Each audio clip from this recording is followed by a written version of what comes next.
Translation. The mode of passion is born of unlimited desires and longings, O son of Kunti, and because of this, the embodied living being is bound to material fruitive actions. Purport. The mode of passion is characterized by the attraction between man and woman. Woman has attraction for man and man has attraction for woman. This is called the mode of passion. And when the mode of passion is increased, one develops the hankering for material enjoyment. He wants to enjoy sense gratification. For sense gratification, a man in the mode of passion wants some honor in society or in the nation, and he wants to have a happy family with nice children, wife and house. These are the products of the mode of passion. As long as one is hankering after these things, he has to work very hard. Therefore, it is clearly stated here that he becomes associated with the fruits of his activities and thus becomes bound by such activities. In order to please his wife, children and society and to keep up his prestige, one has to work. Therefore, the whole material world is more or less in the mode of passion. Modern civilization is considered to be advanced in the standard of the mode of passion. Formerly, the advanced condition was considered to be in the mode of goodness. If there is no liberation for those in the mode of goodness, what to speak of those who are entangled in the mode of passion? Rajo ragatmakam vidhi trashna sangha samudbhavam tannivagnati kauntaya karma sanghena dehinam. The mode of passion is born of unlimited desires and longings, O son of Kunti, and because of this the embodied living entity is bound to material, fruitive actions.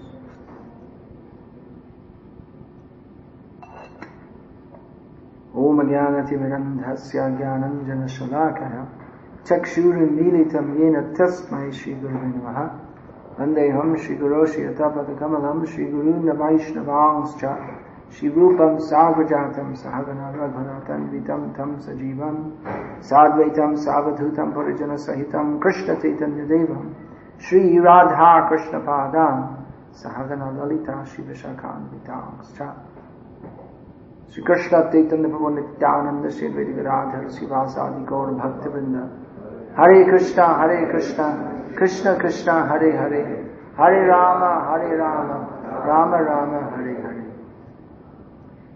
In his analysis of this statement by Lord Sri Krishna, Srila Prabhupada has written in a somewhat disparaging manner about what is considered to be normal, respectable life in this material world. He writes that a man in the mode of passion wants to have a happy family with nice children, wife and house. So I think, well, that's very good. That's very nice. That's what everyone wants. That is normal. That is normal. That's true. It's normal in the society based on the mode of passion. That is normal.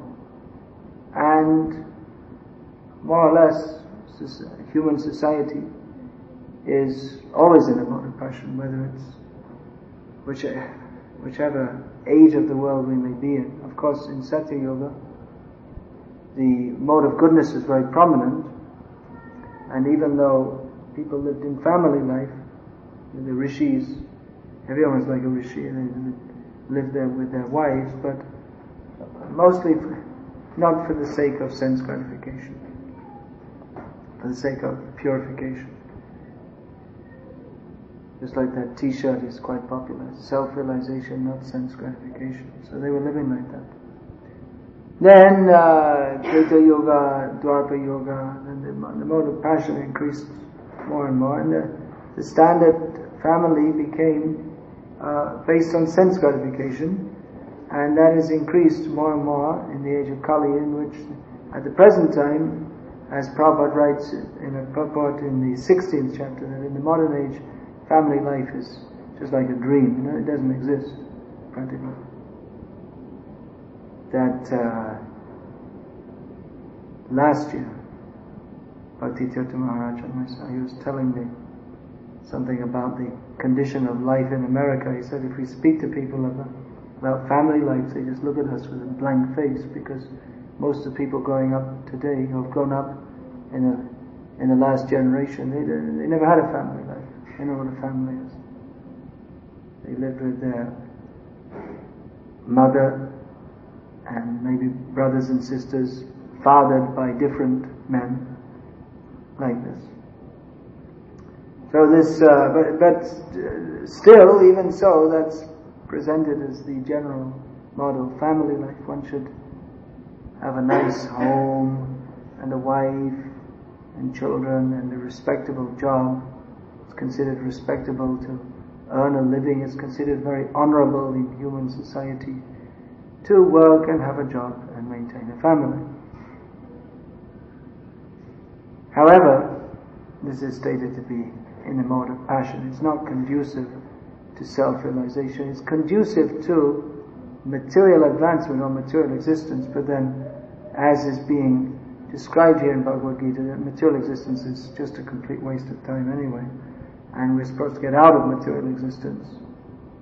Anyone with any intelligence should understand that simply working hard throughout your life to maintain a family is not the be-all and end-all of life, is not the goal of life.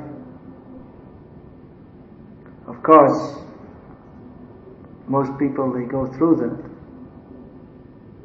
Realistically speaking, even devotees, they mostly go through that. But we should understand that this is not the purpose of life.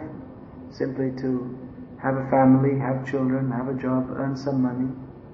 The purpose of life is to understand Krishna. The purpose of life is to become liberated from this attachment. Here the mode of passion is being, the word is being used, raga, which means attachment. So human life is meant for virag or vairagya, detachment, non-attachment. Such a concept is practically, in the modern society, because it's so much based on the mode of passion, there's practically no such idea. Even here in the Western countries, in the Catholic Church, at least in the Catholic Church, they used to observe practices. Previously, they used to observe practices like fasting. You'll find in the New Testament Jesus used to fast. He used to accept some austerities, and in the early church, that was part of life. Fasting, people would undertake that as a kind of austerity to help with self-control and purification. But there's no such thing nowadays. Even they used to have no meat on Fridays, so they eat fish, which isn't much better. But at least Prabhupada pointed, when Prabhupada heard about that, he pointed out, you see, there's some idea that eating meat is something to be abstained from. They used to have that here in Slovenia also. Still they do? They still do that. Friday's fish day. Good Christians. They eat fish on Fridays.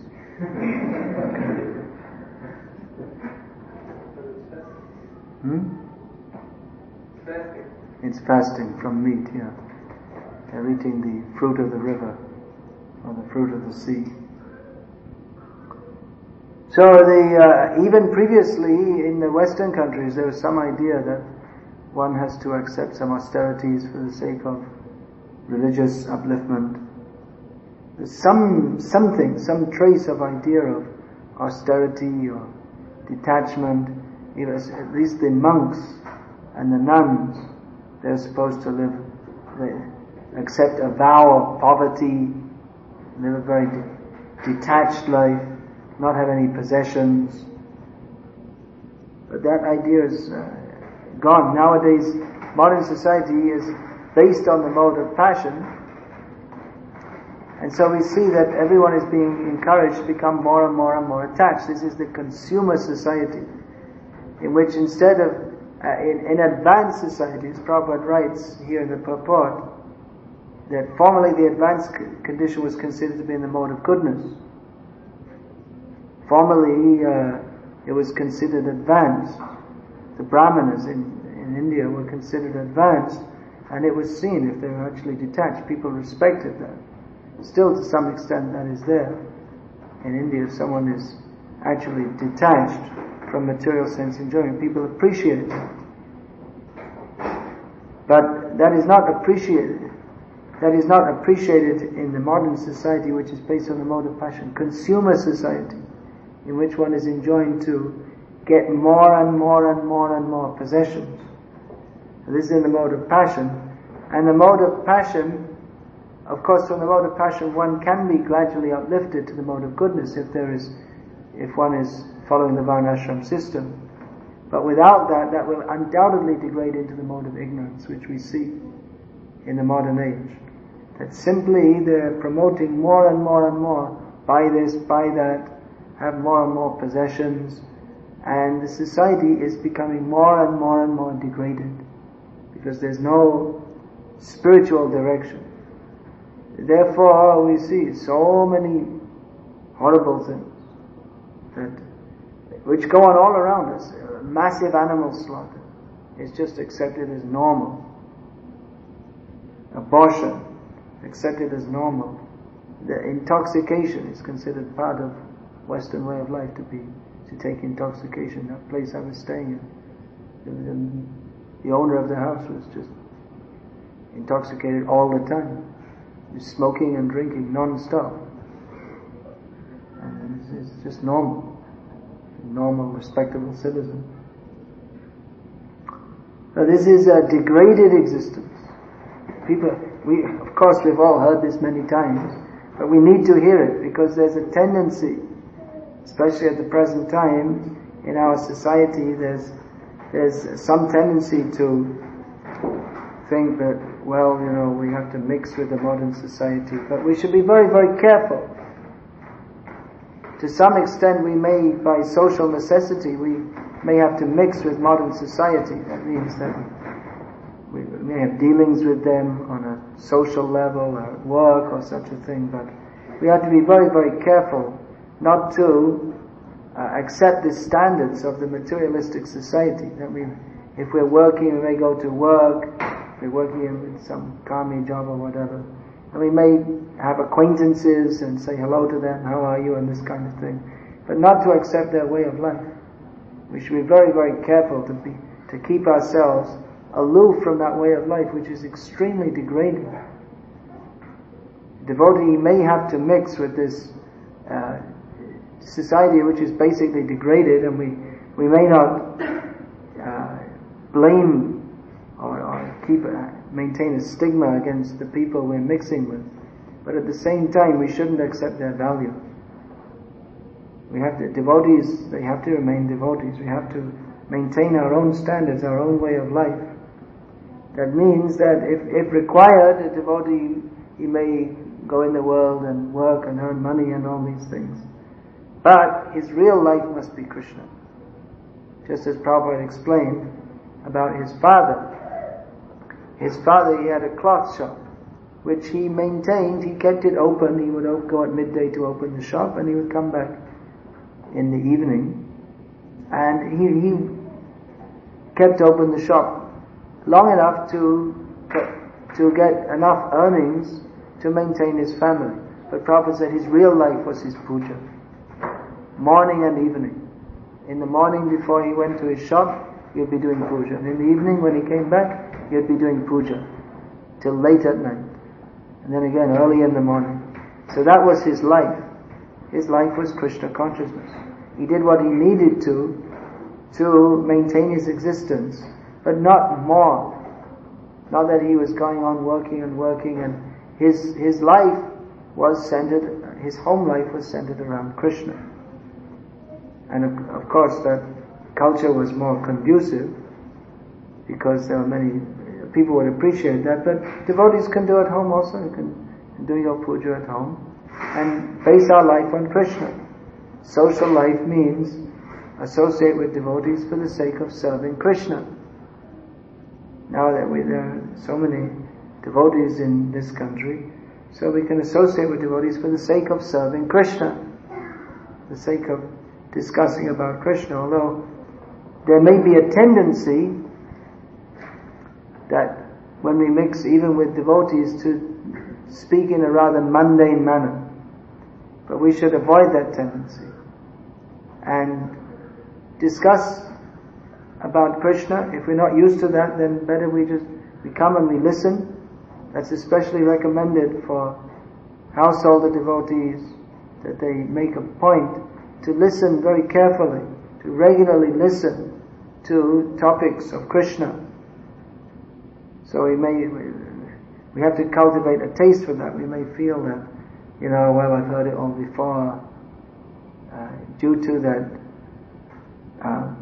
bad association or lack of proper association, we may not feel so much enthusiastic to hear about Krishna, but we need to. We need to hear about Krishna as much as we need to breathe, or more so. We need to hear about Krishna. If we stop breathing, then we'll die, we'll leave the body. But if we stop hearing about Krishna, then we'll spiritually die also. Even though we may have some kind of Krishna consciousness, something that we associate with devotees as a kind of social life. But that's a very weak standard. Krishna consciousness means hearing and chanting about Krishna. That has to be maintained. Without maintaining that, there's no Krishna consciousness. We see there are many different institutions, like religious institutions, churches, and people. I don't know what the situation is now. I'm just talking about my childhood. I was also brought up as a Catholic, something like that. So people would go to church on Sunday, but the main thing was after the Mass, they'd all come out and they'd all chit-chat and then go to the bar together, the pub, and the men and the women would go home and cook their roast beef and all this kind of thing. So it was more like they'd all dress up, and it was a social. Of course, dressing up, there's no harm. It's better than coming in shorts. That you could do. That would be nice if you come to the temple, at least when you come, dress a little decently for Krishna. But it's not that the Krishna consciousness movement in the temples should be like a vegetarian church. But they should take advantage of the opportunity to serve Krishna, hear about Krishna. Unless we cultivate these things, then we'll remain in the mode of passion and won't be Krishna conscious. So here in the Bhagavad Gita, Krishna is described the symptoms of and the effects of the three modes of material nature in great detail. We should study this. We should carefully study. Because we are living in the atmosphere of the three modes of material nature. And how to be free from that. And we can remember what are the symptoms of the mode of passion. Unlimited desires and longings. Trishna. If we don't have Trishna for Krishna, and then we have Trishna for Maya. Trishna it actually means like a thirst. We're feeling thirsty. So if we don't have a thirst for Krishna, it means a strong desire. And then we have a strong desire for Maya. We have a strong desire, material hankering. We desire to have so many things, which we don't need. Most of the things in modern society that people desire, they don't need. But that feeling is there that I have to get more and more and more and more. So instead, it's a very simple point, which we've all heard many times, but it's good to hear again and again, that we have to change our desires from Maya to Krishna. That requires some cultivation. That term is there, Krishna Anushilana. We have to cultivate Krishna consciousness. It's just like if you're working in a garden, you have to do some work. Otherwise the weeds overgrow the crops. So in the same way, Krishna consciousness, we have to do a little work. We have to cultivate our creeper of devotion. We have to make an effort to read the books, to chant. It is a bit of an effort. It's easier, it may seem easier, that not to chant, not to read. But the result is that we become enveloped by the mode of passion very quickly. Even if someone's been chanting Hare Krishna for many years, as soon as they stop, or as soon as they become lax or weak, then immediately Maya rushes in and overtakes the consciousness. That means we always have to be very careful. We always have to be strict with ourselves, because Maya doesn't take a holiday. We may think, oh, now it's time to relax, but Maya doesn't relax. She's not relaxed. And as soon as we relax in our efforts to become Krishna conscious, then Maya takes over. Prabhupada said that neophyte devotees have a tendency to relax their efforts after some time, but we have to overcome this tendency and go on strictly in Krishna consciousness. Prabhupada also said that we should, as we go on in Krishna consciousness, we should become more enthusiastic to follow the rules and regulations, which are the means for us to become Krishna conscious. And it's really worth becoming Krishna conscious, because if we're not, as described here, then karma sangena dehinam, we become tied up to body after body after body by not being Krishna conscious. And if we become Krishna conscious, then we become tied up to Krishna. Prameya rasameya, as mentioned in Bhagavatam, that Krishna is tied by ropes of love. So either way, the soul is always, actually this Madhvacharya has analyzed, that there's only one Nitya Mukta in existence, and that's Krishna. And everyone else is Nitya Baddha. That means even those in the spiritual world, they're also tied up. They're tied to Krishna. They're tied by affection to Krishna. Especially Madhvacharya has given the analysis that the soul is always dependent upon Krishna. It means, of course, in our Gauriya Vaishnava philosophy, we say Nitya Mukta. Mukti being defined as Mukti Hidvanyata Rupam Swarupena Vyavastitihi. Mukti means to be situated in one's constitutional position, to give up. Mukti means to be free from this tied up position in this material existence, and to be situated in one's constitutional position. But then again, one's constitutional position is Jiva Swarupoi Krishna Nityadas. One's constitutional position is to be a servant. So a servant, Madhvacharya points out, is always dependent on the master. So Krishna ultimately is the only independent person, because everyone else is dependent upon him. Although, of course, Krishna himself, he also becomes dependent upon his devotees. Aham bhaktas paradhino nahi asratantra ivadvija. He tells, Krishna tells this Durvasa Muni, that I am not independent. I am dependent upon my devotees. So even Krishna, he's not independent, which proves that even stronger than Krishna, even a higher principle than Krishna, is bhakti, love of Krishna. So this is worth trying for. Here it's described that a person in the mode of passion, he works very hard to please his wife, children and society, and to keep up his prestige. But it's worth working hard to please Krishna. Everyone's working hard.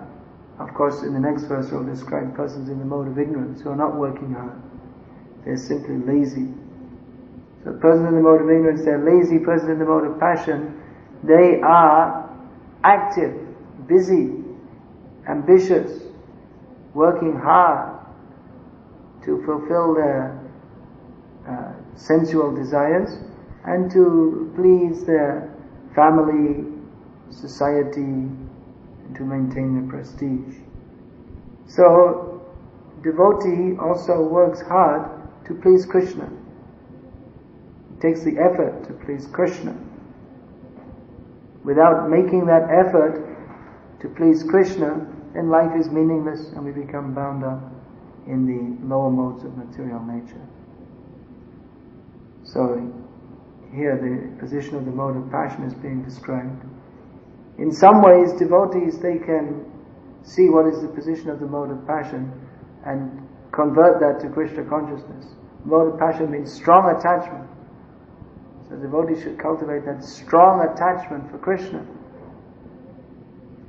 And mode of passion means working hard. Devotees should work hard for Krishna. Devotees, the mode of passion means people are ambitious, so devotees should be ambitious.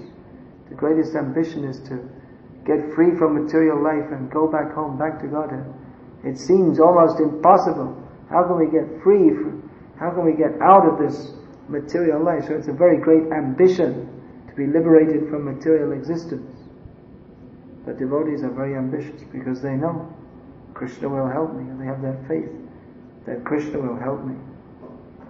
So Krishna is describing the position of the lower modes of nature, and he's told Arjuna, Nistraigunyo Bhavarjuna. Arjuna, get out of these three modes of material nature. Don't be stuck on this platform. You're talking about pap, that we were sinful life, that by ahobata mahat papam, that what Arjuna is saying, that what greatly sinful activities we're going to perform. But Krishna is telling Arjuna, you're just thinking within the modes of material nature. Go beyond the modes of material nature. Don't get stuck on this platform. So Krishna's advice, which he gave 5,000 years ago to Arjuna, is good advice for us too. We're surrounded, the whole material world is surrounded by the modes of, we're in the atmosphere, like a fish is swimming in the water, so we're swimming in the atmosphere of the modes of passion and ignorance. But by the grace of Krishna, we can transcend these modes of nature and come to Krishna. So it's worth trying for. We should be passionate for Krishna, strongly desiring to attain to Krishna's lotus feet. Hare Krishna. I'll finish there and take questions. I have time, so if you have questions, please state them. One is pertaining to life of Srila Prabhupada, who was in Vikas Ashram. I would like to ask whether, if you know what kind of, he described the daily routine of his father. What was the daily routine of Srila Prabhupada? What was the daily routine of Srila Prabhupada? Prabhupada was a businessman and he went through different phases. For quite some time he was living at Allahabad, and for some time he was living in Calcutta, and then sometimes he was traveling. We don't have exact information of that. We know that Prabhupada worshipped his deities throughout his life, and he studied also. He studied a lot. I mean, he didn't come out and preach all over the world without knowing anything. He studied Bhagavatam. Very obviously he studied Bhagavatam and Bhagavad Gita very deeply. So we don't have, like I said, we don't have exact information about his schedule. Apparently he was also chanting 64 rounds daily also at that time. Although later when he was preaching all over the world, then he would chant at least 16 rounds. So puja means that's done in the morning. That's also described that Prabhupada told once when he was in Saharanapur, which is in North India, which is very cold in the winter. Prabhupada was daily rising early and taking a cold bath. And he described when he was in Saharanapur, it means he must have been traveling there for preaching, that the hotel owner was amazed that he was getting up early in the morning and taking a cold bath, because it was very cold. Traveling business people at least don't do that. A few sadhus in the town might have been doing it, but he was surprised that a traveling businessman was doing that.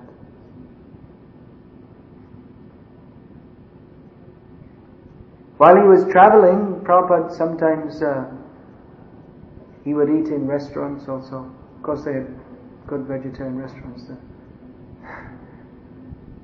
That is indicated by the fact he told Jashamati Nandan Prabhu, who was. My second question was, I read your book about village life in and I like it very much. But, Often people say that book's about village life, but it's not only about village life. yes. That Rasaraj describes being brought up in Madras, which is a big city. So the culture was not only in the villages. Who else is described there? Brajahai, that's village life. Yeah, and Namadas Swami was also in the town. But it was a market town. It still was a town, yeah. So I want to ask, what was the difference? Because, like here, there is a difference between village life and city life. Yeah, well, there is in India now also. Also in Mahabharata, there should, when you read about Indraprastha and how everything was going on in Dwaraka, everything, what is... But the point is that the same culture was there in the cities and the village, and even in the forest. Once Prabhupada was asked about, you said, well, the Vedic culture was going on in the villages, and Prabhupada said, no, it was in the forest. The highest culture was in the forest, where the rishis were living.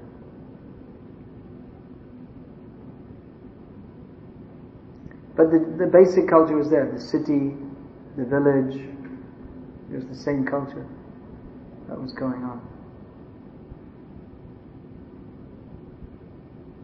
What was exactly your question?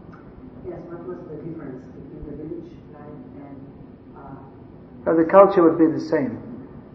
Although in the city no, even in the country there would be kings and rich people. It wasn't that, like nowadays in India, we mostly find poorer people in the villages.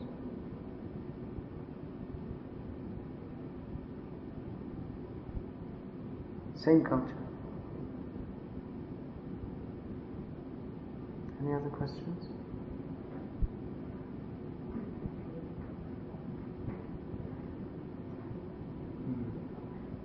Thank you for coming, everybody.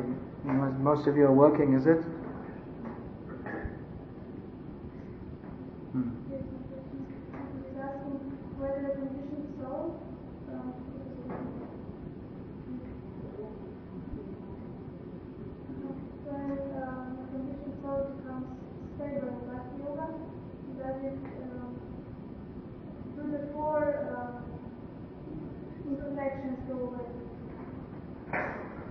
Well, the four imperfections are of conditioned souls.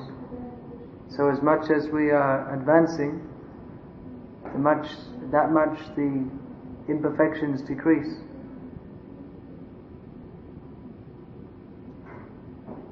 Just like the tendency to be illusioned. Illusion means to identify with the body. So as we're advancing in Krishna consciousness, then we identify less. Tendency to make mistakes, that is just like, for instance, that's part of life in the material world. Just like, for instance, Prabhupada would sometimes see a devotee and mistake him for someone else. He looked similar to someone else, so he could say it's a mistake. So even one may be a pure devotee, it doesn't mean he's as omniscient as the Supreme Personality of Godhead. When it says he doesn't make mistakes, that means he doesn't make, particularly in Siddhanta he doesn't make mistake. But also, just like Prabhupada gave as an example of someone who made mistakes, he said Mahatma Gandhi was such a great person, but he still made the mistake. He was advised not to go to the meeting. There would be some danger there, but still he went and he was shot dead. So he made the mistake of not taking good advice. So also one's prescience. Do you have that word in your language? It means ability. It means like ability to see the future. Not exactly as a mystical method, but just like by good judgment. So that will, one's power of judgment, because one's intelligence increases by becoming Krishna conscious.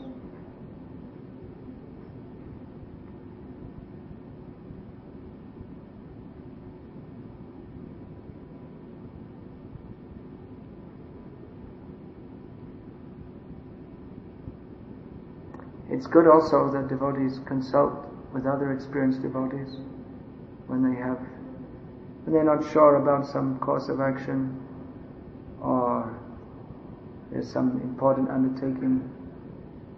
It's good to consult, because we have the tendency to make mistakes, be illusioned, have the cheating propensity. We also have imperfect senses, so it's good to consult others about various matters.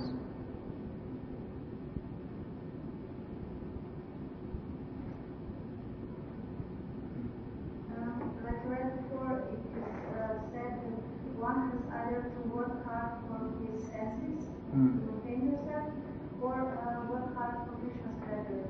But as a householder, I can see that it is not always like excluded, because in this civilization one has to work quite a big part of the Yes. to maintain yourself. Yes. As Prabhupada said, modern leaders will force you to work like dogs and hogs and asses. They say our society is more advanced, but just to get the basic necessities of life, you have to work so hard. So yes, one is obliged to if one is in this modern life. But the point is there that one should not be ambitious to become a great business magnate, or but one should, if one is working hard for his just maintaining the body and the family, but we should also work hard to be Krishna conscious.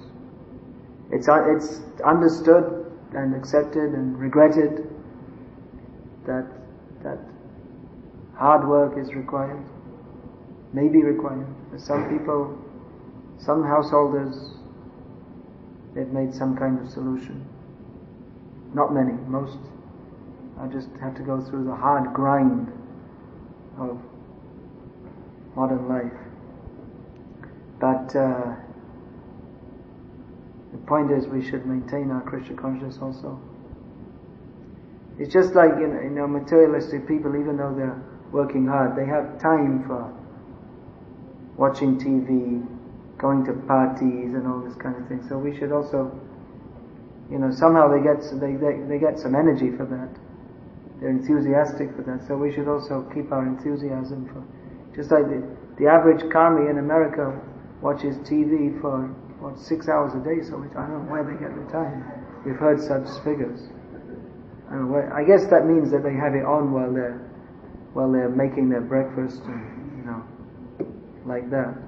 So anyway, they make time, and so we should also make time for chanting Hare Krishna, reading Prabhupada's books, and just like they go to parties, we should come to the temple, participate in the activities, like that.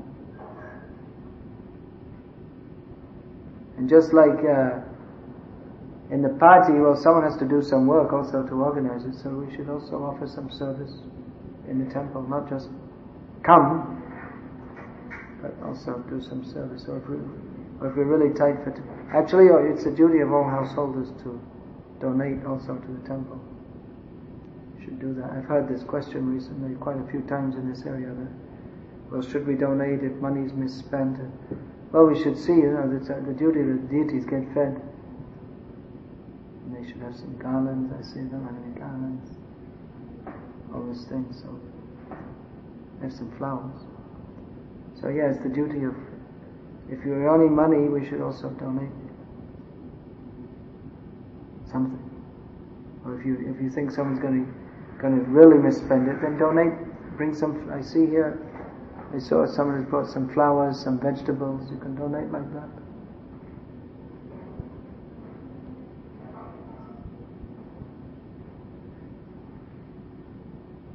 Then, anything else?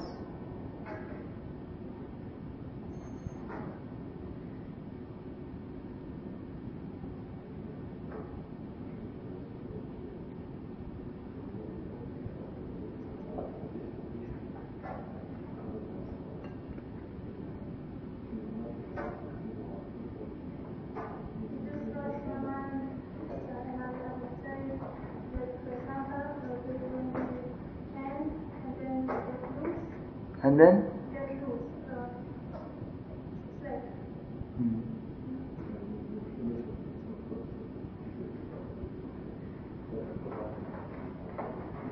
Slave. It's those who practice Krishna consciousness realize exodus on the road. Yeah.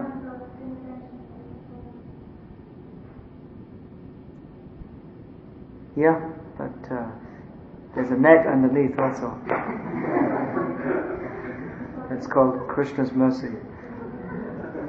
So we can go back and practice again.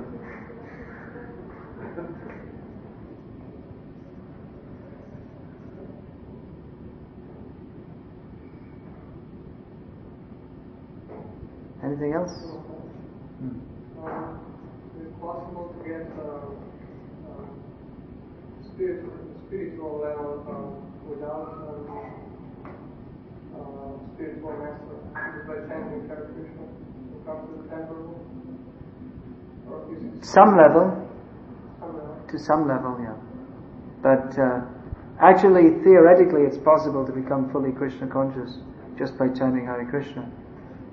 However, in practically all cases, it's required. Krishna himself says that in Gita, in Bhagavatam, Krishna says that one has to accept a spiritual master, and he himself did, to show he's the spiritual master of all the universes, but he himself accepted a spiritual master to show the necessity of that. So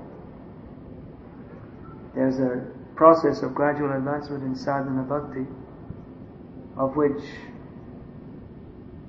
the first is to take shelter of a spiritual master, the second is to take initiation, the third is to take instruction. In the 64 processes of bhakti, the first is to take shelter of a spiritual master, second to take initiation from him, third to take instruction, and fourth to serve him with great vishrambha, which means with reverence and affection mixed. So yes, it is possible, which brings up many other questions in the present atmosphere. At the camp in Croatia this morning, Purnachandra Prabhu made a very good point. Actually made many wonderful points in the last 2 days. That previously in our movement there was a lot of following with blind faith. But he said that nowadays there's a lot of blind rejection.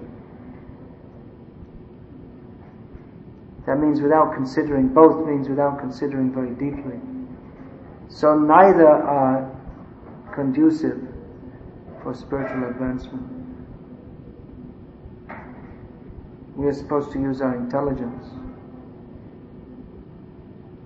So to blindly reject is also not good, because faith and acceptance of authority is a basic principle of advancement in Krishna consciousness. That it has been misused, and that a tendency is there for it to be misused, doesn't mean that we shouldn't submit to an authority, because that is required for our advancement. However, we should do so with intelligence, just like, again, Purnachandra Prabhu gave the example that it said that one should accept a guru, but one should see his character and hear and judge him for at least 1 year before accepting. One shouldn't rush in blindly, but one is enjoined that one should accept a spiritual master, but not blindly.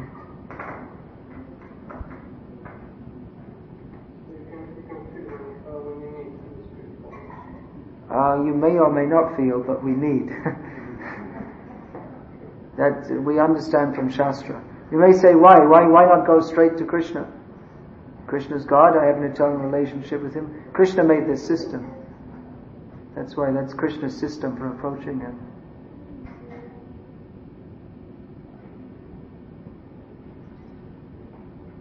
So, actually when we feel the need, yes, that's also there. Not everyone is feeling the need. When we feel that now I have to get out of this miserable material existence, when someone has that feeling, then he should approach a spiritual master. He shouldn't approach a spiritual master as a fashion. That I'll have a guru. Sounds like fun. But at a party you can say, "Oh yes, and my guru." Oh, it's a guru. Kind of avant-garde or something. But when to approach a guru, that's stated by Krishna in Bhagavatam. No, not by Krishna. That's by who is that? One of the Navi Yogendras. That he describes that life in this material world is miserable, and even in the heavenly planets is miserable and temporary. Tasmat gurum prapadyeta. Therefore, one should surrender to a guru. So therefore, when one has the understanding that material life is useless and temporary, at that point, he should prapadyeta, should surrender to a guru, and jignasu shreya uttamam. He should inquire about the ultimate benefit of life, which is beyond even elevation to the heavenly planets.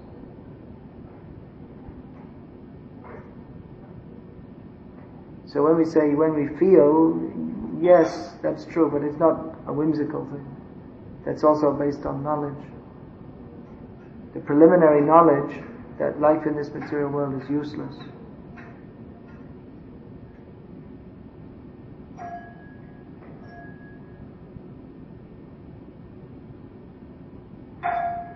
So this is the position according to Shastra. There have been many disturbances and difficulties in the practical application of that in our movement since Prabhupada left. Nevertheless, the principle remains unchanged eternally. Nowadays we shall have to be more cautious in how we apply that or how we accept that principle in our lives. However, we can't avoid the principle, and we shouldn't blindly reject authority, but we should see according to the standards given in Shastra. What are the standards for being a disciple? What are the standards for accepting a guru? What are the standards for that a guru should be? Previously, in our movement, in many cases, it was almost like the mode of passion. The whole thing about the whole idea of a guru is that who's got the biggest projects and the most disciples and the most money and all this kind of thing, which can be symptoms of a dynamic guru. But it can also, but if it's taken as my guru's the best because he's got 50,000 disciples, and if it's just taken on that basis, and that's not according to the directives given in Shastra.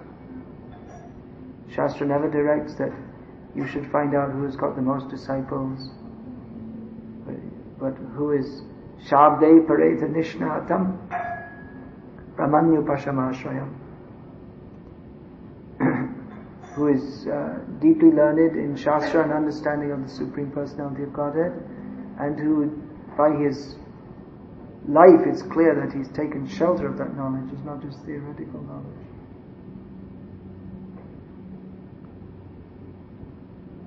So Shastra is the center.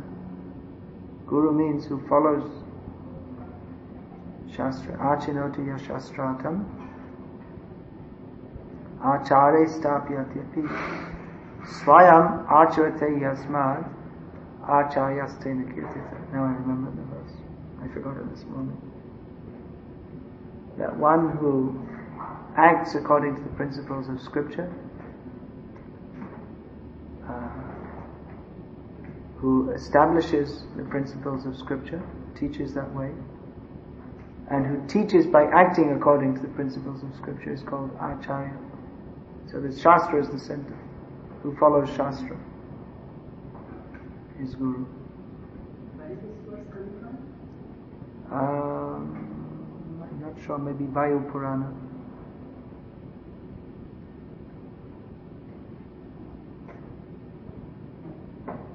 I didn't make it up.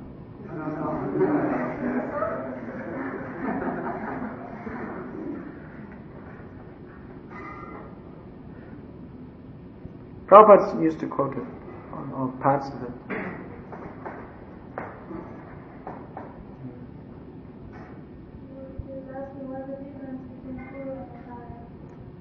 They're practically synonymous terms. They can be used interchangeably.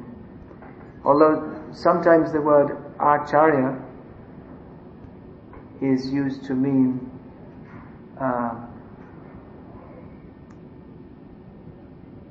a very great guru. It means a very powerful one who establishes standards for other gurus, for generations of disciples who become gurus.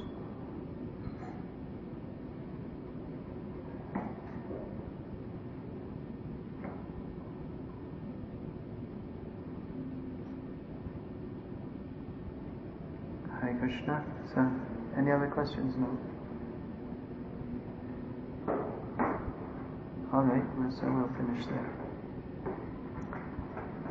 I think most of you have seen me here before, and as usual, you probably know that after my classes I make a little reclama, reclaim some of the money in your pockets. That's reclama. Anyway, I'm not so much interested in that as distributing some of my books, which is my main service to Prabhupada. So probably you have some of my books, all of you. I don't know. But if you don't, please come and have a look and see if you'd like to take some of them and help me in my service to Prabhupada. Here we have Pankhidas Babaji. There's been a lot distributed here of this book. Rasikananda, My Memories of Prabhupada, and Ramayana. So if anybody would like to see, please have a look. Hare Krishna. Again, thank you for coming, keeping up your enthusiasm in Krishna consciousness. I've heard there are various problems here in this temple, but anyway, keep enthusiastic and let's see what Krishna's plan is for the future. Everything is here, a nice building, deities are here, Prabhupada is here. Just a little organization, everything can be very nice. The public are ready to take Krishna consciousness, isn't it? You're doing Harinams and festivals, something. Still, the public are open to it, so it can be very nice. Don't lose faith. Hare Krishna. Srila Prabhupada ki jai. Bhagavad Gita as it is ki jai. Hare Krishna.